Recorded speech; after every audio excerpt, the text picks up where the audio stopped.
Hello world, I'm here out on the Gettysburg battlefield. It is my 213th climate change emergency protest. It is January 6, 2023, and I'm at the first day's battle area. I'm at where General Reynolds was shot, and that was a big deal. And these are my friends that have passed on, and this is right near the Reynolds Monument. And when I started running out here, oh, God, probably about like 49 years ago. I don't know where the time went, but there were trees all through here. They used to do fartleks, which was speed play on this road, and there were trees lining the whole road. And this area here had oak trees everywhere, but they were passing away.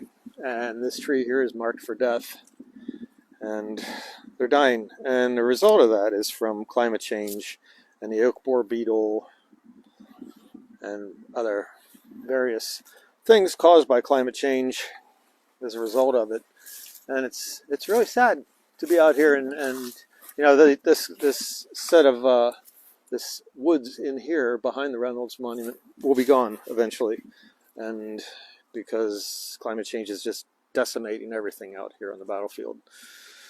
And for the ordinary person, that's not from here, because most of my audience is from elsewhere around the whole world, probably doesn't mean a lot, but it is symptomatic as to what's happening in your area as well. And I'll try to keep the wind out of the microphone as well. So it's very disconcerting to watch this unfold slowly and increasing, at a higher rate every year. The decimation that's happening around here and also the rest of the world. So as I said, this is the 213th climate change emergency protest. This is January 6, 2023. Next week will be the 214th climate change emergency protest, and that'll be January 13th, 2023. And I can't believe that I've done this many broadcasts and nothing's happening. In fact, we're going the wrong way concerning climate change in action. So these are the oaks, as I said. General Reynolds was shot here, and blah, blah, blah, blah. And I will miss these oaks. They're a part of my life. And, when I was a very young person, they were here, and now they're leaving. And it's very upsetting. So Europe, as of January 1st, was 67 degrees warmer. 67 degrees Fahrenheit in temperature. I think that was like 20 degrees Celsius, Northern Europe especially. Half of France right now, the ski slopes are not open. West Switzerland, the ski slopes are not opened. And why is this happening? Because the wavy jet stream that I talked about last week that's occurring is going, that part of the jet stream is coming up from West Africa and Eastern Atlantic right there and shooting into Europe and bringing up warm air with it and then diving back down once it gets past Ukraine into Russia and all. And so you have that going on. You have a wavy jet stream, and as a result of climate change, because the temperature is the gradient temperature between the North Pole and the tropics is closing in closer together rather than being farther apart. So it's a weakened jet stream. Right now, California is experiencing what is called an explosive cyclogenesis, and it's not just one event. This is going to be up to 9, as they call them, atmospheric rivers or bomb cyclones. And your meteorologists on TV are just idiots. Look, they're not even questioning what's happening concerning climate change, not saying the word climate change. They just report each event as it occurs. And these are 9 of these atmospheric rivers coming into California mainly, and then hitting the Sierra Nevadas and the Rockies and all. And this event coming up, you're going to have 5 more coming. Sorry about that, people. All the way from Santa Barbara up to Redding, California, up to Oregon. And the one on January 9th is going to make the others look like a poser. It's going to be crazy as to how much rain is coming in. So you people around the world might enjoy tuning in to watch this happen on the west coast of America. And people are going to die. And people are going to lose a lot of properties. And there's going to be mudslides. And I can't believe there hasn't been an earthquake yet with this amount of rain going into the ground and everything, just causing unsettling. Who knows what the effects of it are? We've never experienced this before. It's the wettest in San Francisco since records have been kept, since 1871, I think it is. So it's a crazy time what's going on, and this is all a result of climate change as well. So, you have this going on here. There's no talk of climate change from the president. There's no talk of climate change from any of the politicians. There's no talk of climate change from the media. They're not exploring it and telling you what's happening. What they're doing is on the weather in the three big networks plus Fox Television. What they're doing is reporting. If it was a person, they'd be reporting about the nosebleed and the handkerchief trying to stop it, but they're not reporting about the brain tumor causing the nosebleeds. So they're reporting the event, but not why it's happening, not going into that. And they think Americans have pea brains, which you keep dumbing them down, and this is what's going to happen. They're going to become dumber and dumber, and they won't believe anything what you tell them in the future because they're childish in thought process. You people living around the world understand climate change and what's happening because you're living in it right now. So, for example, in Africa, you're having the East Horn of Africa and Madagascar still experiencing massive drought. You also have rains in Nigeria, I think it was. The Congo fires, as a result of people setting them on fire and deforestation. You had the India heat last year and extreme flooding due to monsoons. Pakistan, goodness, they had a third of their land was underwater and continues to be so. It has not drained off yet. China, you had the massive droughts. Here in the United States, you had the Mississippi River getting to all-time low. Australia had extreme floods after the 2020 fires. And it's sounding familiar, right? So you had the extreme fires, as in the West here, and now we're having extreme floods here. And then you have the, the Andes. The Andes Mountains are losing their glaciers, So there's a whole bunch of stuff happening around the world, and they're not reporting on it. Sorry, my hands are frozen. It's kind of cold out right now. So what's really happening? Okay, you had the 2015 COP 2021 conference in Paris in 2015.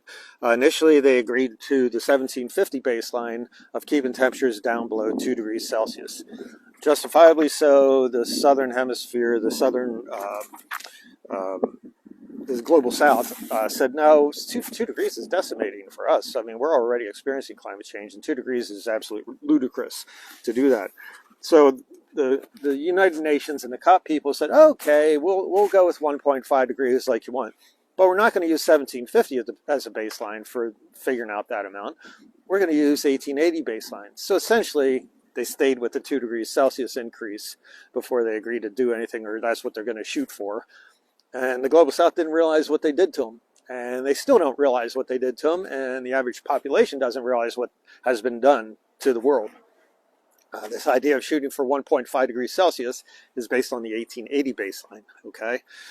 What happened from 1750 to 1880, global temperatures increased 0.3 degrees Celsius. So essentially, if temperatures have already increased since 1880, it depends who you look at. Okay, it could be 1 degree Celsius increase since 1880 or 1.3 degrees Celsius increase since 1880. But if you factor in the 1750 baseline, add another 0.3 with that. So the temperature increase is either 1.3 degrees Celsius or as much as 1.6 degrees Celsius since 1750.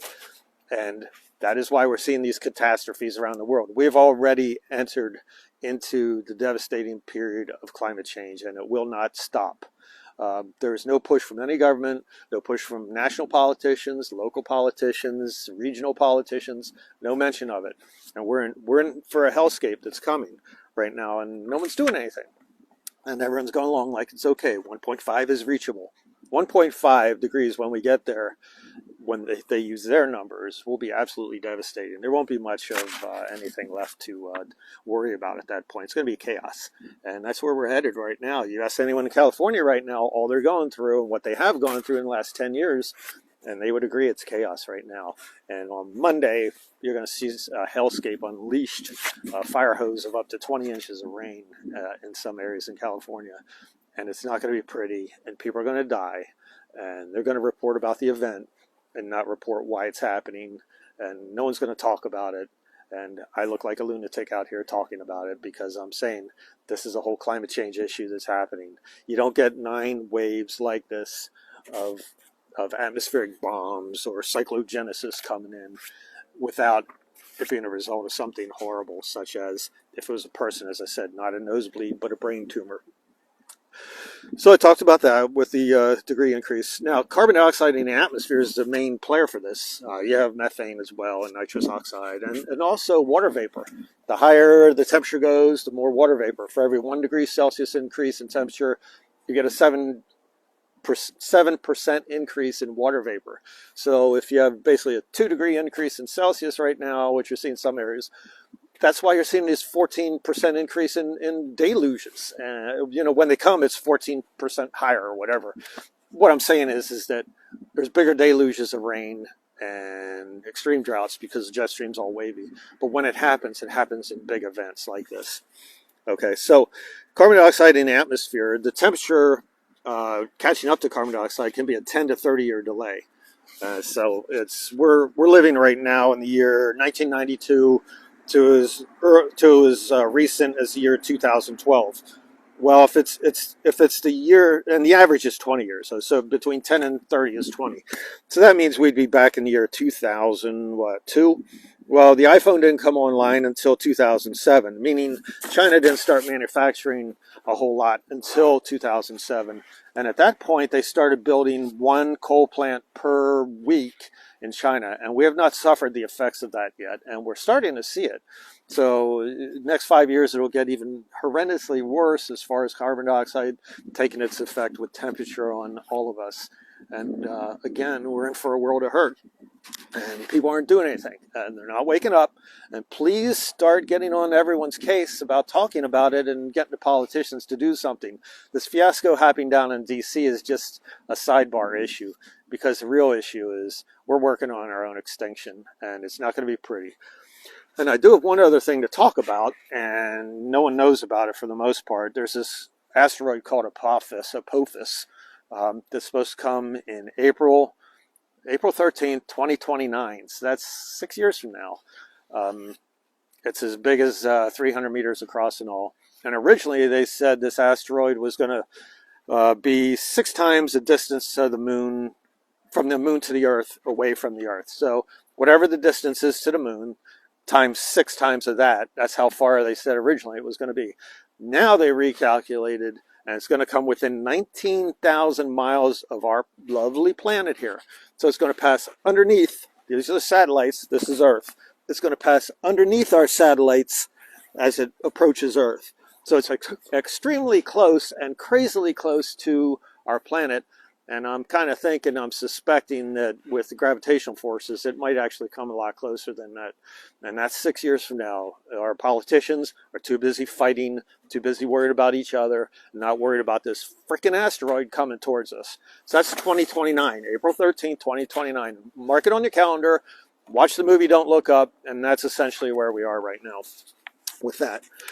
I hate telling you this, but this is just the fact of the matter. And the news is not doing it, and your politicians are treating you like children because they're children themselves. And they're not telling you the truth as to what's happening in the world. So there's hellscape coming. This is going to be an utter hellscape. Nothing is being done to stop. Nothing is being done to stop it. I think he fell over. Hold on here. You know what? I think you fell over at the appropriate time when I talked about Apophis. And I don't blame you for that. It's crazy, what's happening. All right, so I'm not sure where you fell over. I heard you fall over, but I don't know where it happened. So nothing is being done to stop, the politicians or the politicians are doing nothing to stop climate change from happening. They're not trying to mitigate, not trying to adapt to it or anything like that. There will be no adapting to climate change because, like California, how do you get out of the way of these massive rainstorms? How do you get out of the way of the fires and everything like that? So at this pace, on the path we're on, we're back in the previous time. It was 400 parts per million, the carbon dioxide level. Temperatures were 2 degrees higher than they are now. I fell over again. Shoot. Temperatures were, hold on here. I'm really trying to destroy this thing. I think I'm just going to have to hold on to it and talk. Okay, so back last time, carbon dioxide was this high at 400 parts per million. It's 420 now. Temperatures were 2 degrees Celsius higher than now. So we're in for a world of hurt. And then let's see here. Also, the sea levels when it was 400 parts per million were 70 feet higher. So we're not doing what is needed to be done to get ourselves out of the way this freight train is about to hit us. And that's without factoring in feedback loops. And feedback loops are huge, such as the Arctic and its melting, and permafrost, and the Antarctic, the taigas, causing fires, fires up there, the Gulf Stream, the ENSO currents, the El Nino Southern Oscillation currents, fires in the taiga, peat fires in Siberia, land glacier melts such as the Himalayas, Alaska, the Andes, the Alps, Greenland, things like that, which Greenland represents 21 feet of sea level rise if that melted, and Antarctica is like 200 feet of sea level rise. And what's happening also is you get rain in the north, um, especially in the Arctic, and not snow so much. So what is the end game? Well, right now we're experiencing hundreds to if not 1,000 times the previous background rate of extinction. So we're accelerating at a rate of extinction that humans have never seen before. And we're accelerating at a rate that mirrors or does not, if not passes, the previous 5 extinctions around the world. So we're not we're not acknowledging what's going on. We're not acknowledging reality, and our politicians are treating us like babies. And the politicians are babies and childish in their behavior, and they're not doing anything. So, why would I be positive about any of this stuff if nothing's happening? Why are you positive and being ignoring everything that's going to happen to you and your children? This is going to happen to us, not to our children, only our children. This is us. Originally it was, oh, they'll be your grandchildren. Then it became your children. Now it's us, okay? By 2023, this year, we're going to start seeing, and we are seeing, the dramatic effects of climate change, not ordinary effects. This is a rainstorm or this is a fire or whatever that's happening. These are going to be dramatic effects that are happening, and it cannot be avoided. And by 2026, the system is in utter chaos by then. By 2029, we got Comet Apophis. But by then, climate change is way out of control too. So our governments of the world have a lot to do. Our people of the world have a lot to learn. Our local politicians and regional politicians have a lot to do. And they need to catch up to speed as to what's happening. If they wanted to listen to these broadcasts or go down my webpage, they catch up on real quick as to what's happening and how we got there. So I'm really frustrated, and I don't know what to do about it. And there's no one to talk to about it other than my wife, and no one else listens. No family members, no friends, no one. Gettysburg, people don't pay attention. You people around the world are actually much smarter than the people around here. We have conversations about what's going on. You comment on things, and I admire you for that. And, there are very few in this country that actually know what's happening. I would put it probably around under 1,000. And that's sad. And I'm being generous by saying 1,000. So I hope everyone starts waking up, and I hope you share this with some of your friends. I know it's hard to get through, but please do something. Don't keep going on as if nothing's happening, and quit paying attention to the 3 main networks and Fox Television. Go on the internet, go to YouTube, go to Haystack's Television International part, and check that out as to what's happening. YouTube has all sorts of stuff from around the world that you can see what's actually happening. If you type in Africa fires, Africa drought, European things, all sorts of stuff, Asia, Pakistan, things like that, China. So your little world does not exist just in this little forest right here. Your little world is symptomatic, such as these trees here, as to what's happening and what's coming our way. So I'll catch you next week. That'll be January 13th, and that'll be number 214, I think, climate change protest. See you later. Bye.